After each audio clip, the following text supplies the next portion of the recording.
Hello నమస్తే, welcome to reality check. ఆంధ్రప్రదేశ్లో తాజా రాజకీయ పరిణామాలపైన మనతో మాట్లాడడానికి ఈరోజు రియాలిటీ చెక్లో జాయిన్ అవుతున్నారు senior political analyst Purushottam Reddy గారు. పురుషోత్తం రెడ్డి గారు నమస్తే సార్. ఏంటి ఆంధ్రప్రదేశ్కి సంబంధించి ఏదో ఇంట్రెస్టింగ్ డెవలప్మెంట్స్ ఉంటాయనే చర్చ జరుగుతోంది. ప్రధానంగా జగన్మోహన్ రెడ్డి గారికి సంబంధించిన కేసుల అంశం పైన సుప్రీంకోర్టు సీరియస్ అయిందంట. ఇమీడియట్గా ఆ కేసులు విచారణను కంప్లీట్ చేయండి, డిశ్చార్జ్ పిటిషన్ల పేరుతో ఎందుకు ఆలస్యం చేస్తున్నారు అని చెప్పిందంట. సో ఏం జరగబోతోంది ఆంధ్రప్రదేశ్లో? సుప్రీంకోర్టు ఇంత సీరియస్గా మాట్లాడడం వెనక రీజన్ ఏంటి? అంటే ఇప్పుడు సుప్రీంకోర్టులో ఏం జరిగిందో నేను చూడలేదు, కానీ రెండు రకాల వాదనలు మీడియాలో వచ్చేసినాయి. ఒక మీడియా ఏం చెప్పిందంటే రఘురామకృష్ణ మీద ఆగ్రహం వ్యక్తం చేసింది, మొత్తం మీరే డిశ్చార్జ్ చేస్తారని ఒక వర్షన్ వచ్చింది. ఇంకొక వర్షన్ తొందరగా తేల్చేయండి 10 ఏళ్ళ అని ఆశ్చర్యపోయినారు జడ్జి అని అన్నారు. ఇప్పుడు మీడియా రిపోర్ట్ చేసింది, సారీ నేను కూడా పెద్ద మర్చిపోయా, మీడియా రిపోర్ట్ చేసింది అది అనుకున్నంత మేరకు డిశ్చార్జ్ పిటిషన్ల పైన సుప్రీంకోర్టు ఆగ్రహం వ్యక్తం చేసింది అనేది వర్షన్ బయటకు వచ్చింది. నాకు తెలిసిన సాధారణ నాలెడ్జ్ ప్రకారం డిశ్చార్జ్ పిటిషన్ వేయడం ముద్దాయి యొక్క హక్కు, అది కోర్టులు ఇచ్చినటువంటి హక్కే. అదే విధంగా క్వాష్ పిటిషన్ వేయడం కూడా హక్కే. ఇప్పుడు క్వాష్ పిటిషన్ కూడా ఆంధ్రప్రదేశ్ ప్రజలకు బాగా పరిచయం. చంద్రబాబు గారు కింద కోర్టు నుంచి సుప్రీంకోర్టు వరకు వెళ్ళారు. క్వాష్ సహజం, డిశ్చార్జ్ పిటిషన్. డిశ్చార్జ్ పిటిషన్ ఎందుకు వేస్తారు? ఈ కేసు మీరు ఏదైతే నమోదు నా పైన చేశారో, మీరు ఎఫ్ఐఆర్ లో చెప్పిన విషయాలు ఆధారంగా చేసుకున్న అది అర్హత కాదు కాబట్టి దీన్ని కొట్టేయండి, ప్రారంభంలో టైం వేసుకోవట్లు అనేది ముద్దాయికి ఉన్నటువంటి రైట్. ఇప్పుడు డిశ్చార్జ్ పిటిషన్ ఇప్పుడు సిబిఐ వాళ్ళు చెప్పినట్టుగా ఒక వర్షన్ ఏంటంటే ఒకరి తర్వాత ఒకరు డిశ్చార్జ్ పిటిషన్లు వేస్తున్నారు, దీంతోనే ఆర్గ్యుమెంట్ జరిగిపోతా ఉందని. సరే, కొంత లాజిక్ గా ఆలోచిద్దాం. ఒకరి తర్వాత అంటే నా పాయింట్ ఏంటంటే జగన్మోహన్ రెడ్డి కేసులో మన సబితా ఇంద్రారెడ్డి గారు చేసిన వ్యాఖ్యలు కొంత రిలవెంట్. దీనికి జగన్ కొట్టడం కోసం మమ్మల్ని అందరూ ఇరికిచ్చినారు అని ఆమె చెప్పిన లెక్క. నేను కూడా 5 కేసులు జరుగుతున్నాను. జగన్మోహన్ రెడ్డి గారిని 16 నెలలు జైల్లో పెట్టడం కోసం 30 మందిని లాగారు దాంట్లో. అంటే రకరకాల మంత్రులు, హై ప్రొఫైల్ పర్సనాలిటీస్. ఈ హై పర్సనాలిటీస్ ఏం చేస్తారు? హై ప్రొఫైల్ లాయర్లు కూడా పెట్టుకుంటారు. కాబట్టి మీరు నేను పెట్టే లాయర్ వాదనకి ఇద్దరిది చట్టమే కావచ్చు, కానీ 1 గంటలో పోయేది 1 రోజంతా తీసుకుంటారు. దీనివల్ల ఇప్పుడు డిశ్చార్జ్ ఇప్పుడు అప్పుడు ఎందుకు 16 కేసులు ఉన్నాయని చట్టం ఏం చెప్తుందంటే 7 సంవత్సరాల పైబడి శిక్ష పడేది అయితే 90 రోజుల్లో బెయిల్ ఇవ్వాలి, 7 సంవత్సరాల లోపు అయితే 60 రోజుల్లో బెయిల్ ఇవ్వాలి. జగన్మోహన్ రెడ్డిని ఎక్కువ కాలం పెట్టాలనుకున్నారేమో గానీ ఒక తర్వాత ఒక ఎఫ్ఐఆర్ 16 ఎఫ్ఐఆర్ నమోదు చేసి మొత్తం మీద 16 నెలలు పెట్టారు. 12 ఎఫ్ఐఆర్లు ఏదో నమోదు చేసి దీంట్లో 30 మందిని సాక్షులు పెట్టేసినారు. ఎవరు? అందరూ హై ప్రొఫైల్ బిజినెస్ మెన్స్, కోర్టుల ఆధిపతి, వీళ్ళందరూ మంచి లాయర్లు పెట్టుకుంటారు. వాళ్ళ లాజిక్లు అంతా మాట్లాడతారు. ఇది తల బొబ్బి కడతా ఉంది. ఇది అసలు విషయం. కాబట్టి డిశ్చార్జ్ మీరు ఇంతమంది ముద్దాయిలు పెట్టేసి 30 మంది ఇప్పుడు డిశ్చార్జ్ పిటిషన్లు వేస్తే వేస్తున్నారు కదంటే 30 మంది ఊడు పెట్టమన్నాడు. ఉందా లేదా గ్రావిటీ ఆ కేసుకు మనకు తెలియదు. అంటే వాళ్ళకి డిశ్చార్జ్ పిటిషన్ వేసే రైట్ ఉందా లేదా అనేది పాయింట్ కదా. వాళ్ళకి రైట్ ఉన్నప్పుడు డెఫినెట్ గా అలోనే కదా. ఎస్, రైట్ ఉంది. ఇప్పుడు ఆ 30 మంది వేసిన తర్వాత ఒకదాని తర్వాత జరుగుతూ ఉంటుంది. ఇప్పుడు కాలం నడుస్తుందంటే ఏం చేయాలి దానికి? 30 మంది చెప్పడం మీ తప్ప, లేదా 30 మందికి డిశ్చార్జ్ పిటిషన్ వాళ్ళు తప్ప, లేదా డిశ్చార్జ్ పిటిషన్ అని రాంగ్ అని ప్రూవ్ చేయాల్సిన బాధ్యత ఎవరిది? డిశ్చార్జ్ పిటిషన్ ఎందుకు వేస్తారంటే మీరు చెప్పిన వాదన ప్రకారం, మీరు ఇచ్చినటువంటి ఎఫ్ఐఆర్ ప్రకారం క్లాస్ ఉంది కాబట్టి దీన్ని డిస్క్వాలిఫై చేయండి అని చెప్పడం. కాదండి మాది పర్ఫెక్ట్ ఉందని నిరూపించుకోవాల్సిన బాధ్యత సిబిఐది, ముద్దాయిది కాదు. అక్కడ ఇంకో ప్రాబ్లం ఉంది. ఏంటంటే ఇప్పుడు మీ కోర్టులో జడ్జిగా ఉంటే మీ ముందు డిశ్చార్జ్ పిటిషన్లు వేస్తే మీరు ఈ పిటిషన్ కి సంబంధించి పూర్తిగా వినడం అయిపోయి మీరు తీర్పు చెప్పే టైంకి మీరు ట్రాన్స్ఫర్ అయిపోతున్నారట. మళ్ళీ కొత్త జడ్జి వచ్చిన తర్వాత మళ్ళీ మొదలు పెట్టాలంట. సో ఇట్లా పెట్టాలంటే కోర్టు ఇప్పుడు సుప్రీంకోర్టు ఆగ్రహం వ్యక్తం చేయబోదు ఏం చేయాలి? ఆ కోర్టుకి జడ్జిని మార్చొద్దండి. ఈ కేసు అయ్యేంత వరకు మీ చేతిలో ఉంది కదా, జడ్జిని మార్చుకున్నారు. కోర్టు ఆగ్రహం వ్యక్తం చేసి నేను అన్ను ఇదేదో రాసేస్తున్నారు. నా పాయింట్ ఏదో నాకున్న అవగాహన మేరకు ఆ జడ్జి తీవ్రమైన అనారోగ్య సమస్యలతో ఆయన పెట్టుకుంటే ఆయన ట్రాన్స్ఫర్ అయ్యాడని ఒక వాదన ఉంది. మళ్ళీ కొత్త జడ్జి వచ్చినాడు. కాబట్టి ఏదైనా సుప్రీంకోర్టు నిజంగా ఆగ్రహం వ్యక్తం చేస్తుంటే ఏం చేయాలంటే ఆటోమేటిక్ గా సుప్రీంకోర్టు ఏం ఆగ్రహం వ్యక్తం చేయదు. మనం మీడియా ఎలా పడితే అలా ఇంటర్ప్రిటేషన్ చేసేస్తాం. ఎవరి మీద ఆగ్రహం వ్యక్తం చేయాలి? సిబిఐ లాయర్ మీద ఆగ్రహం చేయాలా, జడ్జి మీద ఆగ్రహం చేయాలా, ట్రాన్స్ఫర్ చేసిన మీద ఆగ్రహం చేయాలా? అంటే సిబిఐ న్యాయ వ్యవస్థ తప్పు పట్టేలాగా, న్యాయ వ్యవస్థ కారణంగానే మేము కేసు చేయలేకపోతున్నాం అని చెప్పిన ఆ ఇంప్రెషన్ లో సిబిఐ మాట్లాడుతుంది అనేది కోర్టుకు వచ్చిన ఆగ్రహం అంట. అదే సిబిఐ ఇప్పుడు నిరూపించుకోవాల్సింది. సిబిఐ చెప్తున్న ప్రకారం జడ్జీలు మారిపోతున్నారు, మళ్ళీ ఆయన కొత్తగా ఇంటున్నారంటే అది రైట్ కదా. ఇప్పుడు జడ్జి మీరు జడ్జిగా ఉంటారు, ఒక వాదన ఉంటారు, జడ్జి వాదనల బట్టే తీర్పిస్తాడు. అదే కొత్తగా తీసుకొచ్చిన రూల్ కాదు. ఇప్పుడు ఒక జిల్లా కోర్టు ఇచ్చే జడ్జిమెంట్ ని హైకోర్టు జడ్జి మారుస్తున్నాడు, హైకోర్టు జడ్జిమెంట్ సుప్రీంకోర్టు జడ్జి మారుస్తున్నాడు. వైఎన్ఆర్ గారు జడ్జిగా మీరు విన్న తర్వాత మీ ఇంటర్ప్రిటేషన్ నాకెందుకు ఉంటుంది? నేను కొత్తగా జడ్జి వచ్చినప్పుడు నేను వింటాను, అది నా బాధ్యత, నా రైట్. వింటున్నారంటే ఇంక మార్చవద్దు అనుకుంటే ఒక కోర్టుని ప్రత్యేకంగా ఏర్పాటు చేసి అది అయ్యేంత వరకు ఆయన్నే పెట్టాలి అక్కడ. అది కోర్టులో అంతర్గత వ్యవహారం, దాన్ని కూడా మనం క్వశ్చన్ చేస్తా ఉంటే అది కుదరదు. కాబట్టి ఇది ఇల్లాజికల్ గా ఉంది. ఇప్పుడు మీడియా ఎట్లా పడితే అట్లా ఇంటర్ప్రిటేషన్ చేయడం కూడా ఈ గందరగోళానికి కారణమేమో అనుకుంటున్నాను. ఇప్పుడు జగన్మోహన్ రెడ్డి గారి కేసేనా 10 సంవత్సరాలు మిగతా పొలిటీషియన్ కేసులు, మిగతా హైప్రొఫైల్ కేసులన్నీ అట్లే ఉన్నాయా? ఇది కూడా ఒక ప్రశ్న వస్తుంది కదా. వేసిన మహానుభావుడు ఎవరు? కేసులో ముద్దాయి. ఇప్పుడు మీరు నేను పోయి కేసు వేస్తే అన్యాయం అండి, రాజకీయ నాయకులు ఇట్లా తప్పించుకొని జరుగుతున్నారు, దీనికి ఏదైనా సొల్యూషన్ అని. నేను ఒక సిబిఐ కేసులో, మీరు ఒక సిబిఐ కేసులో, నేను పోయి వాదిస్తున్నా ప్రజా ప్రయోజనాలను. ఒక సిబిఐ కేసులో నిండా మునిగిపోయిన నేను వైఎన్ఆర్ గారి సిబిఐ కేసు ప్రశ్నిస్తున్నా తొందరగా తీర్చేయమని. మళ్ళీ నేను ఫస్ట్ సహకరించచ్చు కదా, తొందరగా తేల్చని. అప్రూవర్ గా మారిపోయి ఏదో మారిపోయి నిజాలు చెప్పి తొందరగా నేను చేర్చి ఆయన కూడా ఒక సలహా ఇచ్చి జగన్ గారికి, నేను ఇట్లా చేశానైనా నువ్వు కూడా తొందరగా చేయండి. కాబట్టి వేసిన ఆయనకి ఎంత నిజాయితీ ఉంది ఆర్గ్యుమెంట్. కాబట్టి ఇది పొలిటికల్ కేసు తప్ప. ఈ కేసును డ్రాగ్ చేయడం కోసం జగన్మోహన్ రెడ్డి గారు ఆ కేసులో నిందితులు ప్రయత్నం చేస్తున్నారు అనేది ఒక వాదన అయితే, ఈ కేసును ఇమీడియట్ గా తేల్చడం కోసం జగన్మోహన్ రెడ్డి వ్యతిరేకులు పిటిషన్లు వేస్తున్నారు అనేది ఇంకో వాదన. ఇప్పుడు ఎట్లుందంటే ముద్దాయిని సహకరించమని అంటారంటే నా పాయింట్ అది. జగన్మోహన్ రెడ్డి గారు ఈ కేసులు ఎదుర్కొంటున్న ముద్దాయి, వాయిదాలైనా డిశ్చార్జ్ పిటిషన్ అయినా క్వాష్ పిటిషన్ అయినా చట్టం వాళ్ళు కల్పించిన వెసులుబాటు తప్పులు జరగట్లేదు. ముద్దాయి తనకున్న రైట్స్ అన్ని ఖచ్చితంగా ఉపయోగిస్తాడు. అంటే ఉపయోగించి ఎవరికి అప్పీల్ చేస్తారా మీరు? జగన్మోహన్ రెడ్డికి అప్పీల్ చేస్తున్నారా? తొందరగా సహకరించండి, ముద్దాయి సహకరించమని అడగడం. అయితే ఫాస్ట్ ట్రాక్ కోర్టులు పెట్టి తొందరగా తేల్చేయాలనుకుంటున్నారా? తేల్చండి. జగన్మోహన్ రెడ్డి గారి కేసు మాత్రమే తేల్చాలా, రఘురామకృష్ణరాజు గారి కేసు గారు తేల్చాలన్నా వద్దా?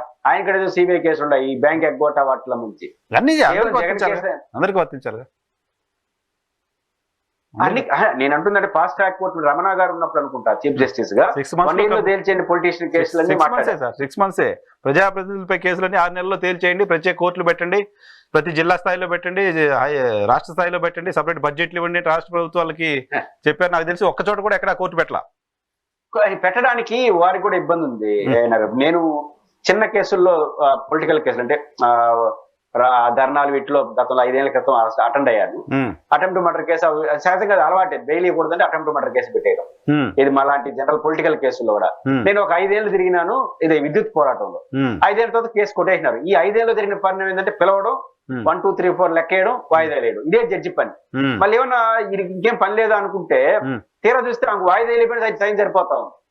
అంటే ఒకే కోర్టు మీద 100 కేసులు విచారించడం సరిపోతా ఉంది. కాబట్టి మనకు ల్యాక్ ఆఫ్ అడ్మినిస్ట్రేషన్ ఉంది, సిస్టమ్ లో లోపాలు ఉన్నాయి, కాబట్టి జడ్జీల కొరత ఉంది, సిబ్బంది కొరత ఉంది. ఇవన్నీ పరిష్కరించకుండా 6 నెలలు తేల్చేయమంటే ఏ కోర్టు తేల్చాలి? అంటే ఇవే లెక్కేసుకుంటాడు మిగతా కేసుల పరిస్థితి. అమాయకులు ఇప్పుడు రాజకీయ నాయకులు వేసి తొందరగా వస్తుంది, కానీ అసలు రాజకీయ నాయకులు కానవలసిన కేసులు అంతా ఏం కావాలి? వాయిదాల పైన మగ్గిపోతున్నారు కదా. కాబట్టి ఇది సిస్టమ్ లోపల నుంచి ఒక జగన్ కేసుని కోర్టులో న్యాయం జరిగే విషయంలో కూడా పొలిటీషియన్స్ ముందుంటే సామాన్యుడికి న్యాయం దూరం అయిపోతుంది కదా. అక్కడ కూడా అది కూడా అయిపోతుంది. ఇప్పుడు ఒక పెద్ద బిగ్ ప్రొఫైల్ కేసు ఉంటే జడ్జి పని. ఇప్పుడు మనకు చంద్రబాబు నాయుడు గారు ఎఫ్ఐఆర్ నమోదు చేసినప్పుడు, క్వాష్ పిటిషన్ మనకు ఎఫ్ఐఆర్ నమోదు చేసినప్పుడు స్కిల్ డెవలప్మెంట్ కేసులో ఆ రోజు ఉదయం నుంచి సాయంత్రం వరకు ఆయన కేసు నడిచింది. ఈ కేసులో బహుశా జడ్జి గారి ముందు 100 కేసులు ఉంటాయి. అవి ఏం చేస్తే చివరి సింపుల్ గా వాయిదా వేసి ఉంటుంది, ఒక వాయిదా. అంటే నేను పోవాల్సింది ఇంకా వాయిదాకి రావాల్సిందే. వారి కేసు మాత్రం అటు ఇటు తేలింది, పాజిటివ్ ఆర్ నెగిటివ్. ఇప్పుడు మిగతా వాళ్ళకి అన్యాయం జరిగినట్టే కదా హై ప్రొఫైల్ కేసులు వచ్చినప్పుడు. కానీ ఇది కూడా ఒక ప్రెజర్ ఉంటుంది. కాబట్టి ఈ ప్రెజర్లన్నీ కోర్టు మీద ఉంటున్నాయి, ఒత్తిడి ఉంటా ఉంది, ఇవన్నీ. కాబట్టి అన్ని చూసుకొని మాట్లాడాలి తప్ప ఇది అంత ఎఫెక్టివ్ గా యాజ్ ఫర్ లైవ్ లా నిన్న ఒక చిన్న ట్వీట్ పెట్టారు వాళ్ళు లైవ్ లలో ఈ కేసుకు సంబంధించి. We won't control trial court, supreme court in రఘురామకృష్ణరాజు's plea to expedite YS Jaganmohan రెడ్డి's trial. ఇది అఫీషియల్ గా లైవ్ లలో ఉన్న ఇన్ఫర్మేషన్. ఇది మరి ఆయన తిట్టడం లేకపోతే ఇమీడియట్ గా చేసేయండి అనడం లాంటి దీంట్లో కనపడలేదు. సో ఏం జరుగుతుందో చూద్దాం. అంటే కేసుకు సంబంధించి సరే పొలిటికల్ గా చూస్తే ఇష్యూ, టెక్నికల్ ఇష్యూస్ పక్కన పెడితే పొలిటికల్ గా కూడా ఇప్పుడు ఎన్డీఏ కూటమిలో చంద్రబాబు నాయుడు గారు ఉన్నారు. గతంలో ఎన్డీఏ భారతీయ జనతా పార్టీ జగన్మోహన్ రెడ్డి గారిని కేసుల నుంచి కాపాడింది లాంటి ఒక ఇంప్రెషన్ ఆంధ్రప్రదేశ్లో ఉన్న నేపథ్యంలో, ఆంధ్రప్రదేశ్లో అప్పుడున్న ప్రతిపక్షాలు మాట్లాడుతూ వస్తున్న నేపథ్యంలో, ఇప్పుడు ఎన్డీఏలో టీడీపీ భాగస్వామిగా ఉంది. టీడీపీ కోరుకుంటోంది జగన్మోహన్ రెడ్డికి సంబంధించిన కేసులపై ఇమీడియట్గా తేల్చాలి అని. సో అటువంటి ప్రెజర్ ఉండే అవకాశం ఉంటుందా? దానికి సంబంధించి ఏమైనా పొలిటికల్గా డెవలప్మెంట్స్ ఉండే అవకాశం ఎక్స్పెక్ట్ చేయొచ్చా? ఇది బీజేపీ అధికారంలోకి వచ్చిన తర్వాత ఇది తరచుగా చర్చనీయాంశం అవుతుంది. నిజాలు పక్కన పెడితే చంద్రబాబు నాయుడు గారిని అరెస్ట్ చేయించింది బీజేపీ వాళ్ళని చెప్పి వాళ్ళు చర్చ పెట్టారు. మిత్రపక్షంగా పొత్తు పెట్టుకోడుకని వాళ్ళ మీడియా కావచ్చు అవన్నీ వాళ్ళు చర్చ పెట్టారు. ఆ తర్వాత బెయిల్ ఇచ్చింది కూడా మళ్ళీ లోకేష్ గారు పోయి హోంమంత్రి గారిని కలిశారు. మన పురంధేశ్వర గారు చెప్పారు కదా, పెట్టు మాకెవరి మీద కల్పించలు లేవు, ఆయన మేమే కల్పించామని ఆమె పెట్టి మళ్ళీ బెయిల్ వచ్చారు. అరెస్ట్ చేయించిన వాళ్ళే, బెయిల్ ఇచ్చిన వాళ్ళే అని చర్చ నడిచింది మొత్తం వ్యవహారాలు. రేపు సహజంగా ఇట్లాంటి చర్చ నడిచినప్పుడు రేపు జగన్మోహన్ రెడ్డి గారు ఇప్పుడు ఓడిపోయి ఉన్నారు, తెలుగుదేశం పార్టీ ఉన్నది, పైపించి వాళ్ళు పూర్తి మెజార్టీగా లేదు కాబట్టి చంద్రబాబు గారు అదే చేస్తాడు, దానివల్ల వాళ్ళు ఇన్ఫ్లుయెన్స్ అవుతారు అనే ఒక చర్చ కూడా నడవడానికి స్కోప్ ఉంది. కాబట్టి అదే సర్వస్వం ఉంటుందని నేను అనుకోను. ఎందుకంటే ఇప్పుడు ఉదాహరణకు వాళ్ళు అందరూ జడ్జీల్ని ఎట్లా ప్రభావితం చేసేస్తారు, బెయిల్ రాకుండా బెయిల్ ఉండకుండా అనేది ఒక మనకు ఆధారాలు లేని ఆరోపణలుగా ఉంటాయి కాబట్టి మనం చేయలేం. కానీ అయితే జగన్మోహన్ రెడ్డి గారి కేసు ఇంక నడుస్తా ఉంటుంది. ఇప్పుడు రఘురామకృష్ణరాజు గారు అదే పనిగా కేసులు వేస్తున్నారు. ఇప్పుడు ఆయన కేసు కూడా నేను కొంత పొలిటికల్ గా ఎట్లా చూస్తానంటే, మొన్న ఏదో ఒక ట్రైల్ వేసినాడు, డైరెక్ట్ గా జగన్ కలిసినాడు అంటే దానికి ఏం చంద్రబాబు కన్విన్స్ అయినట్లేడని ఈ రూట్ ఎంచుకున్నాడు అనుకోవాలనా? అంటే సిగ్నల్ నాకు నేను అసంతృప్తిగా ఉన్నాను సిగ్నల్ ఇవ్వడం కోసం ఇట్లాంటి పనులు చేస్తున్నాడు విమర్శలు రేపు వస్తాయి. కాబట్టి ఇవి రఘురామకృష్ణరాజు మాత్రం పొలిటికల్ హల్చల్ కోసమే చేస్తున్నాడు అనేది క్లియర్ గా అర్థమవుతుంది. నిజంగా ప్రయోజనం అంటే జగన్ ఒకడైనా కేసులో దేశంలో చాలా మంది ఉన్నారు, వాళ్ళందరి మీద కేసు వేసే రఘురామకృష్ణరాజు ఓకే ఆయన ఒక ప్రజా ప్రయోజనాల కోసం కొట్లాడుతున్నాడు అని అర్థం చేసుకోవచ్చు. ఇప్పుడు ఈ ఒక జగన్ టచ్ చేస్తున్నాడంటే సంథింగ్ ఆయన్ని ఇబ్బంది పెట్టడం, ఆయన్ని ఏదో ఇరిటేట్ చేయడం కోసం, నన్ను ఇబ్బంది పెట్టడం కాబట్టి టార్గెటా, లేదా వాళ్ళ నాయకుడు చంద్రబాబు మెప్పు కోసం చేస్తున్నాడా, రెండు వస్తాయి. ఏదైనా చూడాలి. కానీ ఇది మాత్రం నలుగుతుంది ఇంకా 5 ఏళ్ల పాటు. ఎందుకంటే ఇంతకుముందు మీరు అన్నట్టుగా భారతీయ జనతా పార్టీకి పడని వాళ్ళని జైలుకు పంపిస్తుంది ఇలాంటి విమర్శ మాత్రమే కాదు, ఆ తరహా ఘటనలు దేశంలో చూసాం. కేజ్రీవాల్ అరెస్ట్ కావచ్చు, హేమంత్ సోరెన్ అరెస్ట్ కావచ్చు, తాజాగా ఇక్కడ కవిత గారు అరెస్ట్ కావచ్చు, ఇంకా చాలా అరెస్టులు చూసాం దేశంలో. అటువంటి ఆ తరహా అరెస్టులు చాలా చూసాం. కాబట్టి ఇప్పుడు ఆ తరహా అరెస్టులు ఉండొచ్చు లాంటి చర్చకు బలం చేకూరుతుంది. అటువంటి పాసిబిలిటీ కూడా ఎక్స్పెక్ట్ చేయొచ్చు అనేది పాయింట్. అంటే ఇంకేదైనా కొత్త కేసులు వస్తే నేను చెప్పలేను, కానీ ఆల్రెడీ జగన్మోహన్ రెడ్డి గారి మీద నమోదైన కేసుల్లో మాత్రం ఆయన అరెస్ట్ చేయడం అంత సులభంగా నాకున్నావు కానీ. ఎందుకంటే డిశ్చార్జ్ పిటిషన్ క్లియర్ కాలేదు. డిశ్చార్జ్ పిటిషన్ అయిన తర్వాత అసలు కేసు నడుస్తుంది. డిశ్చార్జ్ పిటిషన్ క్లియర్ అయిపోతే ఏమవుతుంది, కేసుకు వ్యాలిడిటీ ఉందని కోర్టు నమ్మినట్టు. మళ్ళీ ట్రయల్స్ జరగాలి, అది కనీసం సంవత్సరాలు పడుతుంది. ట్రయల్స్ జరగకుండా ఇప్పుడు ఎప్పుడైనా లోపల కుదరదు. ఒకవేళ బెయిల్ రద్దు చేయాలంటే ఒక రెండో ఛాన్స్ ఏముంటుంది, ఆ కేసులో బెయిల్ మీద ఉన్నాడు కాబట్టి బెయిల్ రద్దు, బెయిల్ ఇవ్వడం జడ్జి విచక్షణ, బెయిల్ రద్దు చేయడం జడ్జి విచక్షణ కాదు. కాబట్టి బెయిల్ ఇచ్చే అయిపోయింది, వాళ్ళ విచక్షణ అయిపోయింది. ఇంకా సరైన ఆధారాలు ఉండాలి. ఏ ఆధారాలు ఉండాలి? సాక్షులు బెదిరించాలని. సాక్షులు ఎవరు? మీరు పెట్టిన ఐ ప్రొఫైల్ వాళ్ళందరూ డిశ్చార్జ్ అడుగుతున్నారు. డిశ్చార్జ్ అడిగే వాళ్ళు ఇంకా ఆయన బెదిరిస్తాడు కాబట్టి అది జరిగే పని కాదు. కాబట్టి జగన్ గారి కేసులో ఆ కేసుల్లో టచ్ చేయడం అన్నది, జైలు పంపడం అనేది తొందరగా చేయొచ్చు, లేకపోతే వారం వాయిదాకా రావచ్చేమో కానీ ఆ కేసుల్లో ఆయన్ని అరెస్ట్ చేయడం లోపల ఇంకేదైనా కొత్త కేసులు, ఇప్పుడు చంద్రబాబు నాయుడు గారి స్కిల్డ్ డెవలప్మెంట్ కేసు లాగా ఇప్పుడు వస్తున్న కేసుల్లో ఆయన డైరెక్ట్ ఇన్వాల్వ్మెంట్ అయ్యాడని ఒక అవకాశం దొరికితే అప్పుడు మాత్రం అరెస్ట్ చేయడానికి అవకాశం ఉంటుంది. అది కూడా 60 రోజులు 90 రోజులు పెట్టడమే తప్ప, ఎందుకంటే ఇప్పుడు సుప్రీంకోర్టు కొత్త తీర్పు ఇచ్చింది ఏంటంటే 60 రోజులు 90 రోజులు అనేది 7 సంవత్సరాలకు సంబంధించి. వీళ్ళు ఏం చేస్తున్నారు, కొత్త కేసులు పెట్టి లోపలేస్తున్నారు. దానిపైన సుప్రీంకోర్టు డైరెక్షన్ ఇచ్చిందంటే పాత కేసులు ఇంకా ఏదైనా కేసులు ఉంటే కూడా మీరు ఇంప్లీట్ పిటిషన్ ఏదో దాని పేరుంది, ఆ పిటిషన్ వేసి వాటి కూడా సైమల్టేనియస్ గా విచారణ జరపాలి, మీరు ఒకే అయిన తర్వాత ఒకసారి చేయకూడదని చెప్పేస్తుంది సేమ్ టైంలో. ఆ రీత్యా 60 రోజులు 70 రోజులు పెట్టడానికి అవకాశం ఉంటే ఉండొచ్చు. అట్లాంటిది ఏదైనా కొత్త కేసులు పెట్టి చేయాల్సిందే తప్ప చంద్రబాబు నాయుడు గారి ప్రభుత్వం పాత కేసులో జగన్మోహన్ రెడ్డి గారు అరెస్ట్ చేయడం ఆచరణలో సాధ్యం అవుతుందని నేను అనుకోను. రైట్. తర్వాత ఇంకొక ఇష్యూ, ఆంధ్రప్రదేశ్లో ఈవీఎంల పైన మేము కంప్లైంట్ చేస్తే, ఈవీఎంలు రీకౌంటింగ్కి సంబంధించి మేము డబ్బులు కడితే, డీడీలు కడితే మమ్మల్ని వెనక్కి తీసుకోమని ఎలక్షన్ కమిషన్ అధికారులు ఫోన్ చేసి చెప్తున్నారు అనేది ఒకరిద్దరు వైసీపీ నాయకులు ఓపెన్గా మాట్లాడుతున్నారు. బెల్లం చంద్రశేఖర్ గారు, బాలినేని గారు, వీళ్ళంతా. సో ఏంటి దీనికి సంబంధించి ఏంటి మీ అబ్జర్వేషన్ ఏంటి? ఎన్నికల కమిషన్ ఎప్పుడు కూడా నమ్మకాన్ని కలిగించే పద్ధతిలో ఉండాలి. ఎలాంటి అనుమానం వచ్చినా ఛాలెంజ్ చేసే పద్ధతిలో ఉండాలి. ఉదాహరణ మీకు చంద్రబాబు నాయుడు గారు ఆరోపణలు చేసినప్పుడు కానీ రాజకీయ పార్టీలు ఈవీఎంల పైన చేసినప్పుడు ఛాలెంజ్ చేసింది ఎలక్షన్ కమిషన్. ఏ ఎక్స్పర్ట్ నైనా తీసుకురండి, ఏ క్షణంలో నుండి మేము రెడీగా ఉన్నాం, డెమో ఇస్తామని. That is spirit, political spirit, election commission యొక్క బాధ్యత. ఇప్పుడు కూడా ఈవీ ప్యాడ్ లెక్కింపుకు సంబంధించి ప్రధాన ఈవీ ప్యాడ్ లెక్కింపు తరగా ఈవీఎం.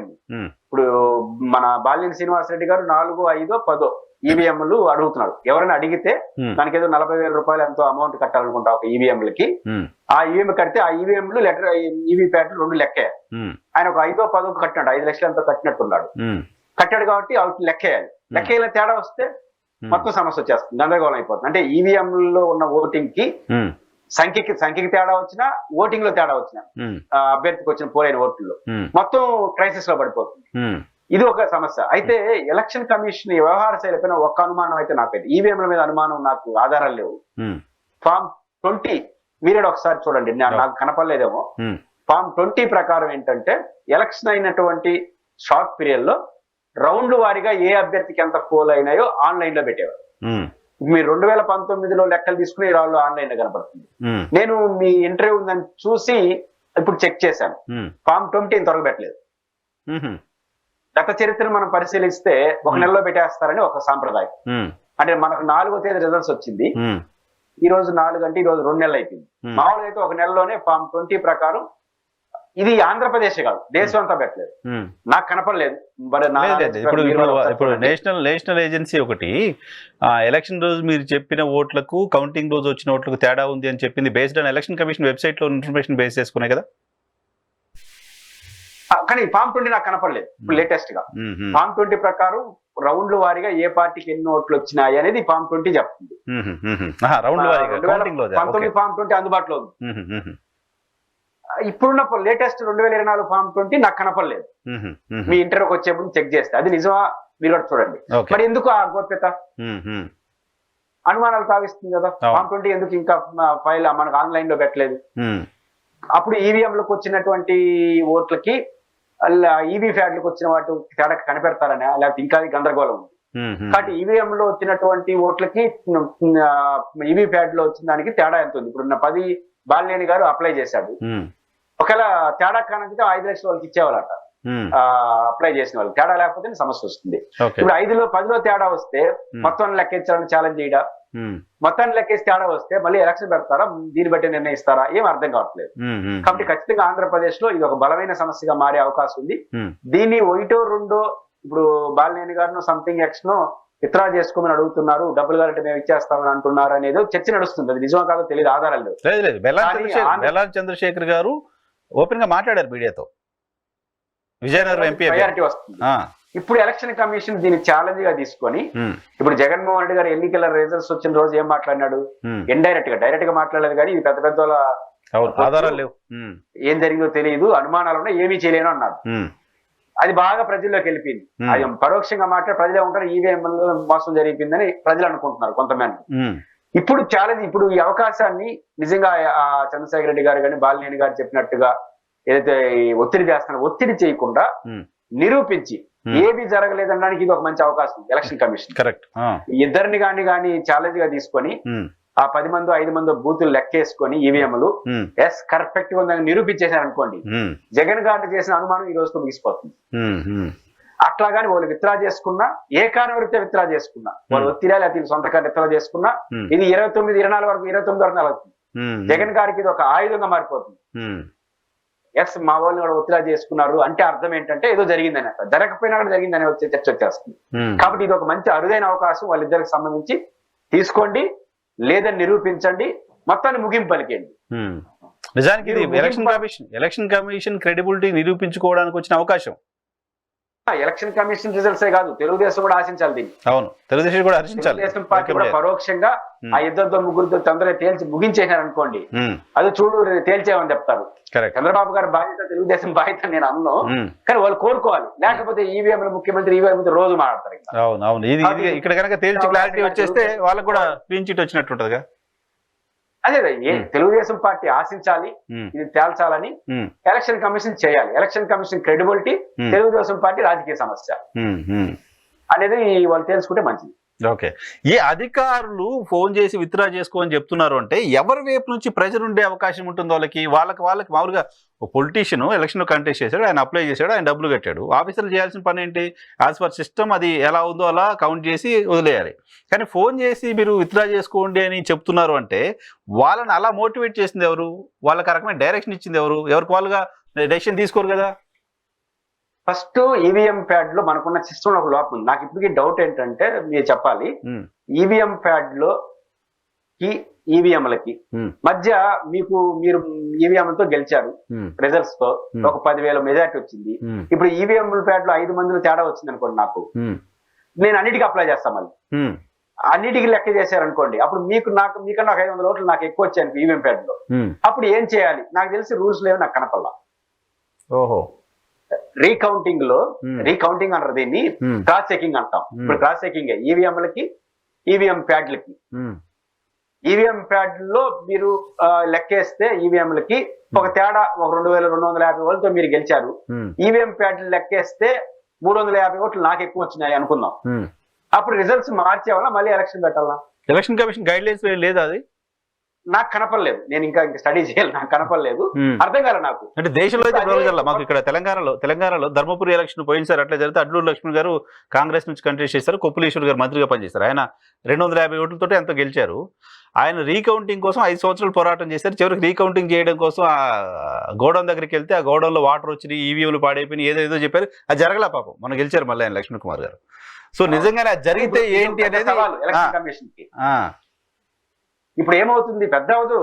నేను అనుకుంటుంది, ఇప్పుడు జగన్ గారు ఆ సందేశం ఇవ్వడం ద్వారా ఇప్పుడు ఒంగోలులో బాలినేని గారు 5 4 ఓట్లు 5 ఓట్లు తేడా రాను, ఎన్ని ఓట్లు తేడా వచ్చినా ఇది 2029 వరకు రచ్చగా ఉంటుంది ఆంధ్రప్రదేశ్ లో.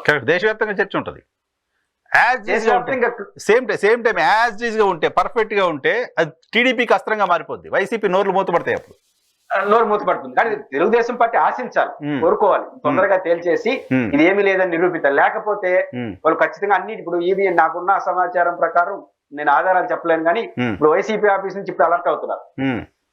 ప్రతి ఎమ్మెల్యే వైపు నుంచి స్టార్ట్ చేయమంటున్నారు. మీకు ఏ పోలింగ్ బూత్ అయితే సమస్య వస్తా ఉందో కట్టండి ఫీజు అని.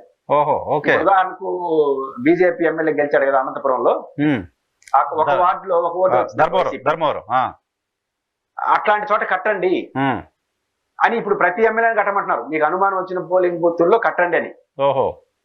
ఎప్పుడు ఈ ఎమ్మెల్యేలు ప్రకటించారు కదా, అధికారుల నుంచి ఒత్తిడి వస్తా ఉందని ప్రకటించిన తర్వాత ఎవరు ఫస్ట్ వైఎన్ఆర్ గారు తెలుగుదేశం ప్రత్యర్థి ఇరుక్కోడు, అధికారులు ఇరుక్కుంటారు. వాళ్ళగా సమాధానం చెప్పాలి ప్రజలు. తేలిన తర్వాత తెలుగుదేశం పార్టీ రాజకీయ సమస్య, ఇది 1 year 2 years 3 ఏళ్ళు పడుతుంది. అంత లోపల బలి అయిపోయింది, మొత్తం సంకలం పెట్టుకుని తిరగాల్సింది అధికారులు, టాప్ టు బాటం. ఒక్క ఈవీఎం కాడ సమస్య వచ్చేసిందంటే ఖచ్చితంగా మొత్తం సమస్యగా మారిపోతుంది. ఇప్పుడు ఆయన చాలా తక్కువతో ఓడిపోయినాడు మన కేతిరెడ్డి, దానికన్నా ఎక్కువ ఉందని ఒక చోటగా అయిందంటే మొత్తం దేశం అంతా అల్లుకుంటుంది. ఆల్రెడీ డెమోక్రటిక్ ఫర్ సేవ్ అనే సంస్థ ఇన్ని ఓట్లు తేడా ఉందని ఆల్రెడీ వాళ్ళు పబ్లిక్ గా మాట్లాడుతున్నారు. ఎలక్షన్ కమిషన్ క్రైసిస్ లో పడుతుంది. ఇప్పుడు ఆంధ్రప్రదేశ్ లాంటి రాష్ట్రాల్లో ఎందుకు ఓడిపోయినామో తెలియని వీళ్ళు క్రైసిస్ లో పడతారు. కాబట్టి తెలుగుదేశం పార్టీ తొందరగా కోలుకొని ఇది తేల్చేస్తే, ఇప్పుడు 1 2 తేల్చే బాలినేని గారి విషయం తేల్చేశారనుకోండి, తేల్చకపోతే అందరూ కడతారు ఇంక ఫీజు. మొత్తం 175 11 తీసేస్తే 164 చోట్ల కంప్లైంట్స్ వస్తాయి. ఇక అప్పుడు మొత్తం సమస్య వస్తుంది. కాబట్టి ఈ ఒత్తిళ్లు కాకుండా తొందరగా తేల్చేస్తే ఎలక్షన్ కమిషన్ మంచిది, తెలుగుదేశానికి మంచిది. ఓకే. సో ఈవీఎంల కేంద్రంగా ఇంకో 5 ఏళ్ల పాటు మనం చర్చించుకునే పరిస్థితి ఉంటుంది. అది అటైనా ఇటైనా ఈ చర్చ అయితే ఉంటుంది, డెఫినెట్ గా పబ్లిక్ లో ఉంది.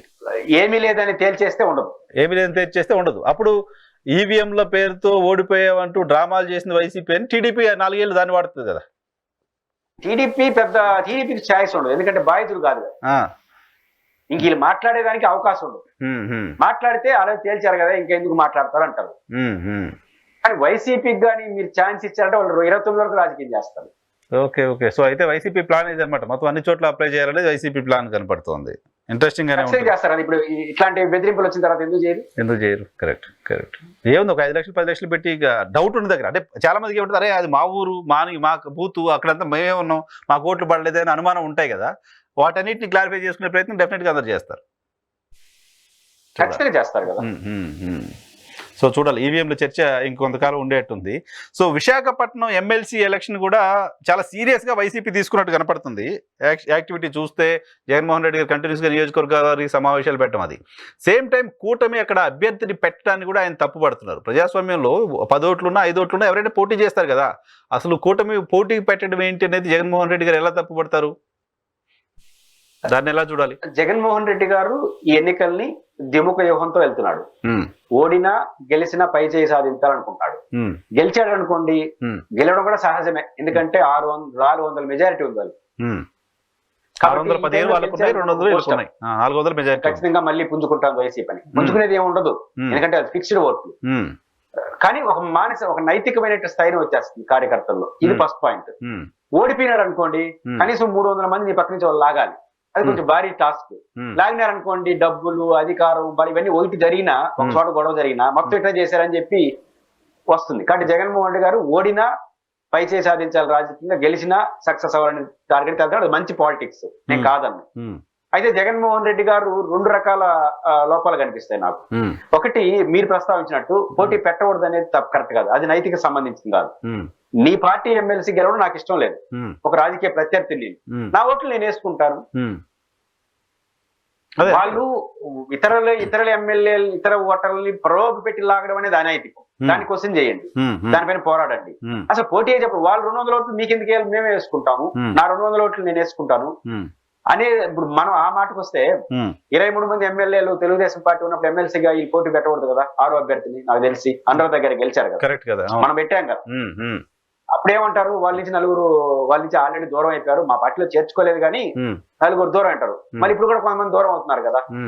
కాబట్టి విశాఖపట్నంలో వాళ్ళు మిగతా దూరం అవుతారు, మేము ఆశిస్తామంటారు. కాబట్టి ఆ నైతిక లాజిక్ జగన్ గారిది కరెక్ట్ కాదు. రెండోది, వైసీపీ కార్యకర్తలు ఒక క్వశ్చన్ వేస్తున్నారు లోపల ఆనందంగా ఉన్నారు. జగన్మోహన్ రెడ్డి గారు ఎమ్మెల్యేల రివ్యూల స్థాయి నుంచి ఎంపీటీసీల రివ్యూ స్థాయికి వచ్చినందుకు సంతోషిస్తున్నారు. బాగానే ఉంది. ఈ 5 ఏళ్ళు ఎట్లా ఉంటుందో, మళ్ళీ గెలిస్తే ఎట్లా ఉంటుందా ఉండదా. ఇప్పుడు జగన్ గారు అష్యూరెన్స్ ఇవ్వాల్సింది నైతిక సూత్రాలు చెప్పి కాదు, ఇప్పుడు మీతో మాట్లాడుతున్నాను, రేపు గెలిచిన తర్వాత కూడా ఎట్లా మాట్లాడుతానని చెప్పాలి ఆయన. కరెక్ట్. అది చెప్పితే మాత్రం వైసీపీలో పెద్ద పోస్టప్ వచ్చేస్తుంది, గెలిచినా ఉన్నా. జగన్మోహన్ రెడ్డి గారు ఎమ్మెల్యేలతోనే కాదు, ఎంపీటీసీలతో, కార్పొరేటర్లతో కూడా నేరుగా మాట్లాడతాడు అని. అది నా నిరంతర ప్రక్రియ, విశాఖపట్నంలో అవసరం కాబట్టి కాదు, అది నేను మారినాను, కూడా ఇట్లే ఉంటానని మెసేజ్ ఇస్తే మాత్రం కార్యకర్తలో పెద్ద బూస్టప్ వస్తుంది. మరి ఆయన 2 చర్యలు తీసుకుంటారో చూడాలి. సో సేమ్ టైం కూటమి కూడా అంత ఈజీగా తీసుకునే పరిస్థితి ఉండదు వైజాగ్ ఎలక్షన్, ఎందుకంటే అక్కడ జనసేన బలంగా ఉంది, వైజాగ్ లో బీజేపీ సీఎం రమేష్ గారు వీళ్ళంతా చాలా స్ట్రాంగ్ లీడర్షిప్ ఉంది. కూటమి కూడా ప్రయత్నాలు చేస్తుంది, గెలవగలదా అంటే. మనకి కడప లోకల్ బాడీలో ఏం జరిగింది, వివేకానంద రెడ్డి గారి ఇష్యూలో సంచలనం కదా. విశాఖపట్నం సంబంధించి బొత్స సత్యనారాయణ పెట్టడంలో ఇవన్నీ ఉంటాయనే కదా. అంటే సాధారణ వ్యక్తిని బొత్స సత్యనారాయణ పైన అటాక్ పోవడానికి ఆయన కొంత సీనియర్ పర్సనాలిటీ కూడా కొంచెం జంక్ ఉంటుంది. రెండోది, పెద్ద పర్సనాలిటీని పెట్టారు కాబట్టి పోవాలనుకున్న వాళ్ళు ఏ ఊరిని పెట్టినా పోతారు. కొంచెం జూయిస్ లాడే బ్యాచ్ ఉంటారు, పదాం వద్ద ఇదే ఎక్కువ ఉంటారు. అంటే బొత్సాన్ని పెట్టారు అంటే జగన్ గారు చాలా సీరియస్ గా తీసుకుంటున్నాడు, నేరుగా మాతో మాట్లాడుతూ ఈ ఊగిసలాడే వాళ్ళు స్ట్రెంథన్ అయిపోతారు. అప్పుడు తెలుగుదేశం పార్టీకి టాస్క్ భారీగా ఉంటుంది. బెదిరించడం, గొడవ పట్టడం, కౌన్సిలర్లు కొంత డబ్బులు ఇవ్వడం, ఇవన్నీ జరిగినాయి అనుకోండి, 200-300 మందిని లాగాలి వాళ్ళు. దీంట్లో 10 మంది మొరాయించి గొడవ అయినా ఇట్లే గెలిచాడు చంద్రబాబు అని చెప్పి రాజకీయ నినాదం తీసుకోవడానికి జగన్ గారికి అసెప్ట్ అయిపోతుంది. జగన్ గారు ఓడిపోయినారంటే జగన్ గారికి పెద్ద పోయిందేం లేదు. తెలుగుదేశం ఓడిపోయినట్టు సాధారణ సందర్భంలో పోయిందేం లేదు. మా ఓట్లు మేము వేసుకుంటామని పోటీ పెడితే పోదు. కానీ ప్రయోగం చేసి ఓడిపోతే మా తెలుగుదేశానికి పెద్ద నష్టం వచ్చేస్తుంది. ఎమ్మెల్సీ ఎన్నికల్లో నిజానికి ఏం జరుగుతుంది తెలంగాణలో, మా దగ్గర మహబూబ్నగర్ లో స్థానిక సంస్థల ఎలక్షన్ జరిగింది. రేవంత్ రెడ్డి గారి సొంత జిల్లా, బీఆర్ఎస్ పార్టీ గెలిచింది అక్కడ లోకల్ బాడీస్ లో. ఏమవుతుంది రాజకీయంగా అంటే, మనం ఫస్ట్ స్టేజ్కి తీసుకొని దాంతో కొట్లాడితే ఇష్యూ తప్ప, దాన్ని సాధారణమైన ఎలక్షన్ గా వదిలేస్తే ఎవరి ఓట్లు వాళ్ళు వేసుకుంటారు. గెలిచిన వైసీపీ గెలిచిన టీడీపీ పెద్దగా నష్టం ఉండదు. ఎందుకంటే 400 ఇది ప్రజలు వేసిన ఓట్లు కాదు కదా, అదే పార్టీ నాయకులు వేసే ఓట్లు. పార్టీ ఓడినా గెలిచిన వాడికి వేసుకుంటాడు. జగన్ గారు చెప్పినట్టు 400 చిల్లర ఓట్లు మెజారిటీ మీకు ఉంది. తెలుగుదేశం పార్టీ దీని ప్రతిష్టకు పోకుండా మా ఓట్లు మేము వేసుకుంటాం, జగన్ అనే వ్యక్తి గెలవడం కరెక్ట్ కాదు, ఆలోచించండి అని చెప్పి వరకే పోటీ చేస్తే రేపు జగన్ గారికి గెలిచినా వాళ్ళకి ఏం కాదు. కానీ ఛాలెంజ్ గా తీసుకుని 100 మంది 200 మంది లాగి 10 మంది ఓడిపోయినా తెలుగుదేశం భారీ మూల్యాన్ని చెల్లించుకుంటుంది రాజకీయంగా. వైసీపీ పెద్ద బూస్టప్ వచ్చేస్తుంది. రెండోది, మీరు గెలిచినా కూడా 10 మంది 20 మంది ఆనోసారి దొరికిపోతారు. ఫోన్ కాల్స్ లోను ఎక్కడో వచ్చారు. ఫోన్ సృష్టించడం పెద్ద సమస్య కాదు కదా. కాబట్టి ఇవన్నీ చేసి గెలిచారంటే ఇది గెలుప, అది మీకు నష్టం వస్తుంది. కాబట్టి తెలుగుదేశం పార్టీ తమ ఓట్ల వరకు తాము ఓటేసుకున్న పరిమితం అయితే వైసీపీ పెద్ద రాదు. గెలవడానికి ప్రయత్నం చేసి ఓడిపోతే నష్టం, ఇబ్బంది వస్తుంది. Right sir. ఇంకో ఇష్యూ, ఆంధ్రప్రదేశ్లో ప్రతిపక్ష నేత హోదా కోసం జగన్మోహన్ రెడ్డి కోర్టుకు వెళ్ళడం అనేది ఒక విపరీతమైన చర్యగా చాలా మంది మాట్లాడుతూ ఉన్నారు. గతంలో సుప్రీంకోర్టు చీఫ్ జస్టిస్ గా రమణ గారి నియామకం వద్దు అని లేఖ రాయటం ఏ రకంగా ఒక విపరీతమైన చర్యగా భావించారో, సో ఇప్పుడు జగన్మోహన్ రెడ్డి గారు ప్రతిపక్ష హోదా కోసం కోర్టుకు వెళ్ళడం ఒక విపరీతమైన చర్యని, అలాగే రాష్ట్రంలో కార్యకర్తలపైన దాడులు జరుగుతుంటే, కార్యకర్తల హత్యలు జరుగుతుంటే అవి వదిలేసి నాకు రక్షణ కల్పించండి అంటూ ఆయన కోర్టుకు వెళ్ళి పోరాటం చేయడం ఏంటి? నాకే రక్షణ లేదు అనుకుంటున్న క్రమంలో కార్యకర్తలకు ఏమైనా రక్షణ కల్పించగలుగుతారు అనే ఒక చర్చ కూడా జరుగుతోంది. అంటే 2 సందర్భాల్లో ఆయన కోర్టుకు వెళ్తున్నాడు. ఒకటి రక్షణకు సంబంధించి, 2 ఈ ప్రతిపక్ష హోదాకి సంబంధించి. ప్రతిపక్ష హోదాకి వెళ్ళడం ఆయన ఒక లాజిక్ పాటిస్తున్నాడు. చాలా ప్రశ్నలకు కోర్టు ద్వారా సమాధానం చెప్పాలనుకున్నారు. ఇప్పుడు రక్షణకు సంబంధించి బయట మాట్లాడిన ఉపన్యాసాలను అయిపోయినాయి కదా. కోర్టు ఏం చెప్పినారు? 900 మంది కావాలన్నా, నీకు బుల్లెట్ ప్రూఫ్ ఇచ్చినా నువ్వు తీసుకోలేదు, అన్ని కల్పిస్తున్నావు, ఇన్ని మాట్లాడినారు. ఇప్పుడు నేను కోర్టులో ఏం చెప్పినారు? ఆ వాహనంలో స్పేర్ పార్ట్లు బాగలేదు, కొత్త వాహనం అరేంజ్ చేస్తాం. 2 900 మందికి చేస్తున్నాం, అది లేదు. ఇప్పుడు అనిత గారు హోమ్ మినిస్టర్ గా బయట మాట్లాడింది చెప్పలేదు అడ్వకేట్ జనరల్. అంటే రేపటి నుంచి ఏదైనా మాట్లాడితే కోర్టులోనే మీరు ఒప్పుకున్నారు, కొత్తవి మేము కొత్త చేస్తాం, మీరు కోరితే జామర్ ఇస్తాము. ఆడ సెక్యూరిటీ వాళ్ళకి అవసరాన్ని బట్టి కోరుతండి, జామర్ ఇవ్వబోతారు, కొత్త వాహనం ఇవ్వబోతారు, సెక్యూరిటీ ఇంకా స్ట్రెంథన్ అవుతుంది. కాబట్టి ఇంక ఈ బయట జగన్మోహన్ 900 అని ఇంకా మాట్లాడతారులే, మేము ఏం మాట్లాడే వాళ్ళు మాట్లాడుకుంటారు, వాటన్నిటికీ చెక్ పెట్టినట్టు అయింది. ఇది ఫస్ట్ పాయింట్. రేపు ప్రతిపక్షంలో కూడా ఆయనకు ఒక వ్యూహం. ప్రతిపక్షం అనేది చట్టం ఏం చెప్తా ఉంది? మనం పెద్దగా మాట్లాడుతున్నాం, 10% అనేది ఎక్కడ చట్టంలో లేదు, అసెంబ్లీ రూల్స్ లో లేదు. ఏమనుంది? 3 ఉన్నాయి. ఒకటి, అపోజిషన్ ఉండాలి, రాజకీయంగా విభేదించే సెక్షన్ ఉండాలి, దాంట్లో మేజర్ ఫోర్స్ గా ఉండాలి, స్పీకర్ గుర్తించాలి. దీంట్లో రాజకీయంగా విభేదించే ఒకే ఒక పార్టీ వైఎస్ఆర్సీపీ. 2 మేజర్ ఫోర్స్ కాదు, ఒక ఉన్న ఫోర్స్ ఒకటే. ఇక్కడ సంఖ్య ఆడుంది. రేపు కోర్టు, చాలా మంది ఏమనుకుంటారు, జగన్మోహన్ రెడ్డి గారి కోర్టు నోటీస్ ఇచ్చింది కాబట్టి కోర్టు ఏం ఆదేశించదు. కోర్టు ఏం చెప్తుందంటే స్పీకర్ గారి పరిగణలో తీసుకోమంటుంది. స్పీకర్ ఏం చెప్తాడు? మా పరిశీలనలో ఉంది అంటాడు. ఎస్, పరిశీలనలో ఉంది. లేకపోతే ఆయన పోకపోతే స్పీకర్ దగ్గరికి, స్పీకర్ కి అప్లై చేసుకోండి అంటుంది. స్పీకర్ రిజెక్ట్ చేయడానికి లేదు. మీరు గమనంలో పెట్టుకుంటే రిజెక్ట్ మీద మళ్ళీ సమస్య వచ్చేస్తుంది. ఎందుకంటే 10% మీకు లేదు కాబట్టి నేను రిజెక్ట్ చేస్తున్నాను అని కానీ అంటే ఆయన కోర్టుకు వెళ్తాడు. యాడుంది, ఏ రూల్స్ లో ఉందని చెప్తాడు. ఆయన పరిశీలిస్తా ఉంటాడు. పరిశీలన ఎన్ని రోజులు చేయాలనేది స్పీకర్ ఇష్టం. మీకు తెలుసు కదా, డిస్క్వాలిఫై ఇప్పుడు 5 ఏళ్ళు కూడా చేశారు. దీని కోర్టు ఏం చేయలేదు. 3 రోజులు చేయండి, 4 రోజులు చేయమంటే మీరు చేయండి ఫస్ట్ అంటాడు స్పీకర్. మీ ఇక్కడ కేసులు చాలా ఉన్నాయి కదా, చేయండి అంటాడు. ఆయన స్వతంత్ర అధికారం ఉంది. కాబట్టి నేను పరిశీలన చేస్తానే ఉంటే అర్థం ఏంటి? 10% లేదనేది ఇంకా సమస్య కాదు అనే లాజిక్ అయిన స్పీకర్ ద్వారా చెప్పిస్తాడు రేపు. సో 10% అనేది లీగల్ గా ఉంటే ఆయన రిజెక్ట్ చేసి ఉండాలి, చేయలేదు అంటే ఇది కాదు అనేది ఎస్టాబ్లిష్ చేసే ప్రయత్నమా? జగన్మోహన్ రెడ్డి గారు కొంచెం టిపికల్ పర్సన్, పొలిటీషియన్. ఆయన చెప్పడు, కొన్ని ఆయన చెప్తాడు, కొన్ని కోర్టుల ద్వారా చెప్పిస్తాడు. కాబట్టి ఇప్పుడు ఆయన మీడియాను వాళ్ళు ఎన్ని చెప్పినా ఆ మీడియా సంస్థలు ఆ 10% గురించి చెప్పుకుంటానే ఉంటారు. రేపు స్పీకర్ దగ్గరికి అప్లికేషన్ పెడితే 10% అంటే 1 గంటలో కొట్టేవచ్చు కదా, నీకు 10% పోయా అని చెప్పేవాళ్ళు కదా. అది ప్రొసీడింగ్స్ లో లేవు కాబట్టి ఆయన చెప్పడు, పరిశీలిస్తానే ఉంటాడు. కాబట్టి పరిశీలిస్తున్నాడంటే అర్థం 10% తప్పాయని ఆయన చెప్పిస్తాడు. జగన్మోహన్ రెడ్డి ఒక టిపికల్ పొలిటీషియన్. కాబట్టి అందుకోసం కోర్టుకి వెళ్ళాడని నేను. ఓకే, ఇక్కడ ఇంకో పాయింట్ ఉంది. సరే, లీగల్ గా ఉందా లేదా 10% అనే దానికి సంబంధించి కోర్టులు లీగల్ గా ఏం చెప్తాయి, స్పీకర్ ఏం చెప్తాడు అనేది పక్కన పెడితే, జగన్మోహన్ రెడ్డి గారు గతంలో అధికారంలో ఉన్నప్పుడు నీ దగ్గర 23 మంది ఉన్నారు, నేను 4గురిని గుంజేస్తే నీకు ప్రతిపక్ష హోదా కూడా ఉండదని ఒక మాట మాట్లాడారు. సో ఆ మాటకి ఇప్పుడు ఆయన చేస్తున్న ఫైట్ కి మధ్య వ్యత్యాసం అనేది నైతికంగా సరైనది కాదు కదా. అక్కడ ఏమొస్తుందంటే ఆవిడ 23 మంది ఉన్నారు, నేను అనుకుంటే 4-5 మంది రమ్మంటే వచ్చేస్తారు, నా దయ నీ ప్రతిపక్షం అంటాడు చంద్రబాబు నాయుడు గారిని. అంటే ప్రతిపక్ష హోదాగా నేను ఇచ్చిన దయ, నేను అనుకుంటే నీలాగా వచ్చేస్తారని ఆయన చెప్పినాడు. అంటే అంటాం ఆయన కూడా నమ్మినాడు 10% అనేది. ఇప్పుడు 10% అనేది అవసరము, నేను నమ్మాను, మీరు నమ్ముతారు. ఇప్పుడు జగన్మోహన్ రెడ్డి గారి కేసు కోర్టు వరకు వెళ్ళిన తర్వాత ఇప్పుడు చదువుతున్నాం మన పుస్తకాలన్నీ. ఇప్పుడు ఆంధ్రప్రదేశ్ సాంప్రదాయంగా ఏం మారింది, గతంలో పి జనార్దన్ రెడ్డి గారు ఉన్నప్పుడు 23 నుంచి 10% లేదని ఆయనకి లేదు. లేకపోతే రాహుల్ గాంధీ గారికి 10% ఏదో లేదని పార్లమెంట్ లో ప్రజలు గుర్తించలేనప్పుడు మనకెందుకు లే అని చెప్పి అందరూ వదిలేనారు. జగన్మోహన్ రెడ్డి కొంచెం మొండిగట్టు టిపికల్ పర్సన్, బాగా చదువుతాడు. అది చాలా మంది తెలియదు. ఆయన తెల్లారితో 4 గంటలకు లేసి చదువుకుంటా ఉంటాడు. తెల్లారితో 4 గంటలు లేస్తారనే విషయం కూడా ఎవరికి తెలియదు. నేను ఒకసారి ఎందుకో సందర్భంలో ఇరిగేషన్ ప్రాజెక్ట్ నాకు ఎట్టు గుర్తు వచ్చిందంటే, అజయ్ కలాం గారిని అడిగాను, గోదావరి నీళ్ళు తీసుకొచ్చి శ్రీశైలంలో పోస్తారన్నారు, ఇది కరెక్ట్ సిస్టమ్ కాదు, దీని వల్ల కాదు రాయలసీమ సమస్య. నేను ఒక పెద్ద ఆర్టికల్ రాశాను. ఆయన ఏదో పోయి అడిగితే మీకు తెలియదులే అన్న అంట. అప్పుడు మీరు ఒక నోట్ రాసేయండి, జగన్మోహన్ రెడ్డి గారు ఒక మంచి లక్షణం ఉంది, ఎర్లీ మార్నింగ్ 4 గంటలకు లేస్తాడు, 4 గంటలే చదువుకుంటాడండి. అది ఊరు ఊహించరు. 4 గంటలు వేయడం ఏంది ముఖ్యమంత్రి, మళ్ళీ చదువుకోవడం ఏంటంటే బాగా చదువుతాడంట. 4 గంటలు లేసి అప్పుడైతే బాగా ఎక్కుతుంది. కాబట్టి 10% అంటున్నారు కదా, దీనికి దెబ్బ కొట్టాలని బాగా చదువుకుంటాడు. ఎత్తుకు పిటిషన్ వేసాడు. ఆ రోజు చదువుకోన్నాడు, 10% కదా చెప్పేస్తే ఒక పని అయిపోతే నేను డైలాగ్ వాడినాడు. వీళ్ళు మాట్లాడచ్చు, రేపు నిరూపిస్తాడు కదా, నువ్వు అంటాడు. సమస్య బాధితుడు చంద్రబాబు కదా 10% పోతే.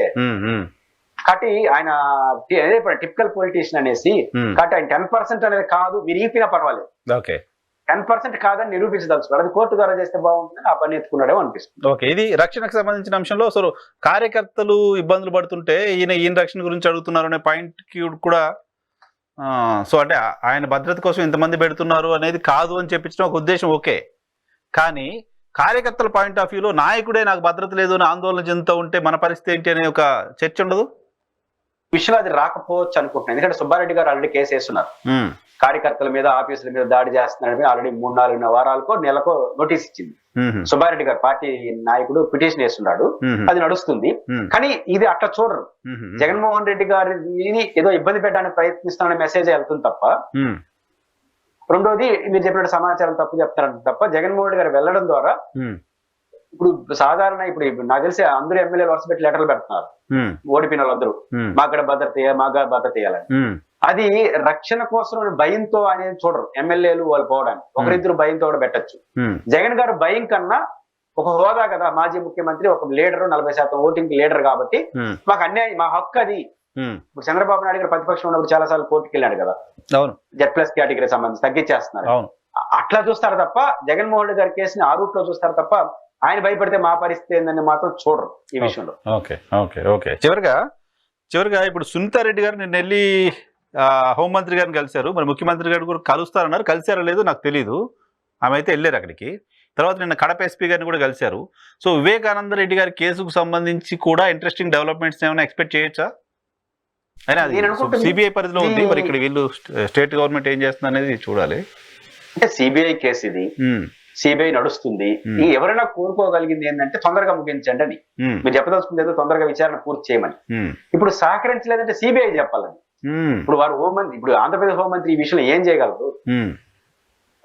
జిల్లా ఎస్పీ ఏం చేయగలడు? సహకరించలేదన్నారు.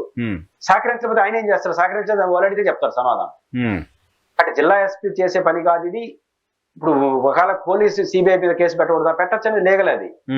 అది ఇల్లీగల్ అంటే ఆ రోజు కోర్టు సిబిఐ కొట్టేసి ఉంటుంది కదా. కాబట్టి నాకు తెలిసినంత వరకు ఇంకా సహకరించాలని చర్చే లేదు. ఆంధ్రప్రదేశ్ లో అధికారంలో జగన్మోహన్ రెడ్డి కాదు కదా. అంటే సునీత గారు ఇట్లా కలవడం ద్వారా రాజకీయ ప్రాధాన్యత వస్తుందే తప్ప కేసు ఏం జరగదు. ఒకవేళ సిబిఐ ఒత్తిడి ఎవరు ఒత్తిడి చేయాలి? జగన్మోహన్ రెడ్డి గారు బీజేపీ మీద ఒత్తిడి చేసి, బీజేపీ వాళ్ళు కేంద్ర ప్రభుత్వం సిబిఐ మీద ఒత్తిడి చేసి ఉండాలి జరుగుంటే. ఇప్పుడు ఆ ఛాయిస్ కూడా లేదు కదా, జగన్ గారు చేయలేడు. ఒకవేళ బీజేపీ ఆ రోజు ఒత్తిడి చేస్తుంటే జగన్ గారి విషయంలో ఈ రోజు మాత్రం ఒత్తిడి చేయకుండా ఉంటుందా? తెలుగు అది జరగని పని కదా. కాబట్టి సునీత గారి పర్యటనలు, సునీత గారు కలవడాలనేది రాజకీయ ప్రాధాన్యత. జగన్మోహన్ రెడ్డి గారికి మళ్ళీ కేసు ఇరిటేషన్ చేయడం అది కూడా ఎక్కువ జరగదు. సింపుల్ కొట్టేస్తారు మీరే కదా, ఢిల్లీలో ఉండేది మీరే, రాష్ట్రంలో ఉండేది మీరే, మళ్ళీ ఏంది రాజకీయం అనేస్తారు. గతంలో రాజకీయం కుదరదు, ఎందుకంటే జగన్ గారు అధికారంలో ఉన్నారు కాబట్టి అది సాధ్యమైంది. ఆయన చేయకపోయినా ముఖ్యమంత్రిగా ఉన్నాడు కాబట్టి అనేసి. ఇప్పుడు ఆయన ముఖ్యమంత్రి కాదు, టెక్నికల్ గా ప్రతిపక్ష నాయకుడు కాదు, ఢిల్లీలో మీరే ఉన్నారు కాబట్టి సునీత గారి పర్యటన ఎక్కువ కాలం జరగలేదు. అనవసరం నష్టం కూడా వస్తుంది, వీళ్ళందరూ కలిసి ఏమైనా ఇబ్బంది పెడుతున్నారా అని. కాబట్టి సునీత గారు ఈ విషయంలో సంయమనం పాటించి అదేదో సుప్రీం కోర్టుల్లో వాదించుకుంటే ఆమెకు మంచిది. Right sir. Thank you very much Purushottam Reddy గారు మా కోసం సమయం కేటాయించినందుకు. ఇది ఇవాళ రియాలిటీ చెక్. రేపటి షోలో మళ్ళీ కలుద్దాం. చూస్తూనే ఉండి.